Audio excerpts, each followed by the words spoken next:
अस्सलाम एवरीवन, हमारे साथ हमजा अब्बास मौजूद हैं। पाकिस्तान एडमिनिस्ट्रेटिव सर्विसेज में CSS 2019 में सिलेक्शन हुई और हमजा ने पहली अटेम्प्ट में CSS पास किया और विदाउट अकेडमी किया। हमजा काफ़ी बच्चे जो है वो कहते हैं कि सर मैं लाहौर की फ़लाँ अकेडमी जाऊंगा या इस्लामाबाद की फ़लाँ अकेडमी जाऊंगा तो मेरा CSS की तैयारी भी शुरू हो जाएगी और CSS भी पास हो जाएगा। तो ये 2-3 माह मैं जो है ना वेट कर रहा हूँ कि सेशन स्टार्ट हो। ये अक्सर मुझे बच्चे जो इस तरह के मैसेज करते हैं, या फ़लाँ अकेडमी जाऊँगा।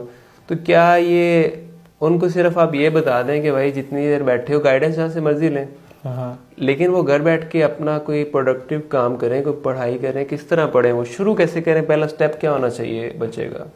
सही। अच्छा, सबसे पहले तो आपका शुक्रिया, आपने मुझे दावत दी हमजा।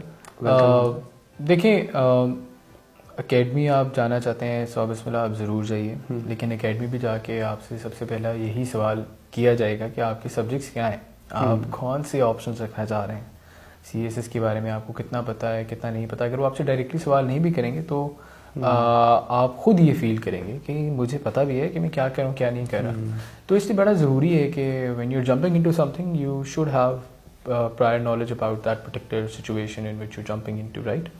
तो ये एक इम्पॉर्टेंट बात है। और CSS से रिलेटेड अगर बात की जाए तो बड़ा आसान तरीक़ेकार है।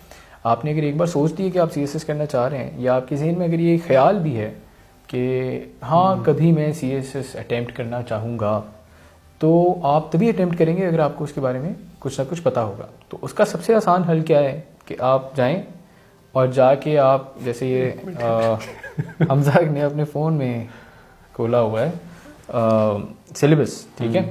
तो सिलेबस आप देखेंगे, ठीक है, और सिलेबस में आप देखें कि आपसे रेलेवेंट सब्जेक्ट्स कौन से बनते हैं। जैसे फॉर इंस्टेंस मैं अगर आपके शूज़ में आके सोचूं तो चूंकि मैं इन्वायरमेंटल इंजीनियर हूँ, नेचुरली मैं कहूँगा यार इन्वायरमेंट से रिलेटेड कौन सा सब्जेक्ट है, मैं ज़रा देखता हूँ, ठीक है। तो वो मैंने निकाल लिया, लेट से पेज नंबर 73 है सिलेबस का और वो इन्वायरमेंटल साइंस दिखा रहा है मुझे। मैं इसको देखूँगा, सिलेबस को देखूँगा, एक कर्सरी सा व्यू लिया, आई अंडरस्टैंड के इस सब्जेक्ट में क्या डिमांड की जा रही है, and then I develop an idea कि क्या ये मेरे लिए सूटेबल है या नहीं है, ठीक है। उसके ऊपर क्या अप्रोच लगनी चाहिए, उसके ऊपर खैर बहुत सी वीडियोस हम बना चुके हैं, आप उनको देख भी चुके होंगे। खैर आपने इसको करना कैसे, परसू कैसे करना है। फॉर इंस्टेंस आप कहते हैं कि यार 5 सब्जेक्ट रखने थे ना ऑप्शन, आपने शॉर्ट लिस्ट कर लिए 10, ठीक है।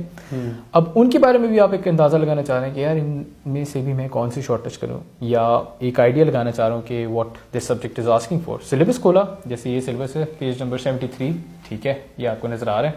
अब पेज नंबर 73 में पहली जो नंबर 1 टॉपिक है that is history of environmental thought. अच्छा, history of environmental thought is a very broad topic, right. उसके नीचे उन्होंने काफ़ी ज़्यादा डिटेल दी हुई है। फॉर इंस्टेंस आप कह लें लेट्स से हम आवर कॉमन फ्यूचर 1987, या उससे भी ज़्यादा बल्कि रियो समिट 1992, रियो समिट 1992 को मैं सर्च आउट करूँगा एंड उसके ऊपर मैं थोड़ा सा पढ़ूँगा। बेशक मैं विकीपीडिया से मैं पढ़ूँगा कि एग्जैक्टली वो था क्या, उसके पीछे मकसद क्या था। और ये एक चीज़ें पढ़ ली, मुझे एक टेंजेंट समझ आ गई कि सिलेबस ये मांगे। इसी के साथ मैंने रिवर्ट बैक किया, उसी पेज के ऊपर लेट्स से मैं यही जो 73 पेज है इसमें मैं चौथे मॉडल की तरफ आता हूँ, that is environmental pollution. Environmental pollution के अंदर भी लेट से मैंने यूट्रोफिकेशन के ऊपर पढ़ना शुरू कर दिया, और मैंने उसी तरह विकीपीडिया पे गया, आई स्क्रॉल डाउन और मैंने देखा कि यूट्रोफिकेशन क्या है।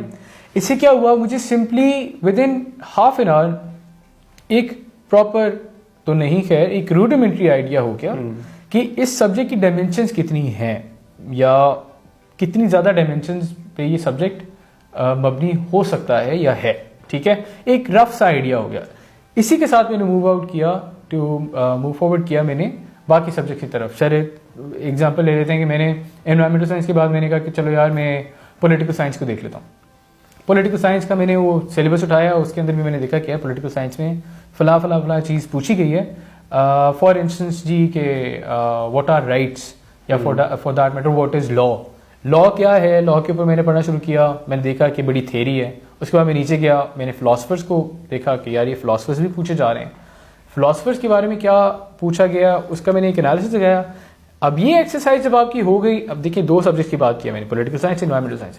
फिर आपने इसको टैली करना है विद द पास्ट पेपर्स, क्योंकि पास्ट पेपर्स आपको बताएंगे कि एग्जैक्टली इन पर्टिकुलर थीम्स के ऊपर सवालात कौन से पूछे गए हैं, और फिर आप एक प्रॉपर डिसीजन ले सकेंगे कि आया मैंने ये सब्जेक्ट पढ़ना है या मैंने इसको कंसिडर भी नहीं करना।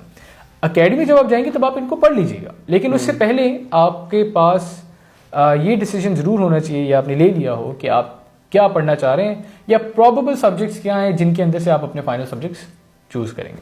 So this is the basic जो कि आपको पता होनी चाहिए और आपका एक आइडिया होना चाहिए। ये वो भी चीज़ है जो तैयारी बेसिकली करनी भी इसी तरह ही आगे। हाँ, और ये इसी तरह के ऊपर आपकी तैयारी भी होगी। Absolutely right. हाँ, तो वो होगा। थैंक यू सो मच, बहुत बहुत शुक्रिया।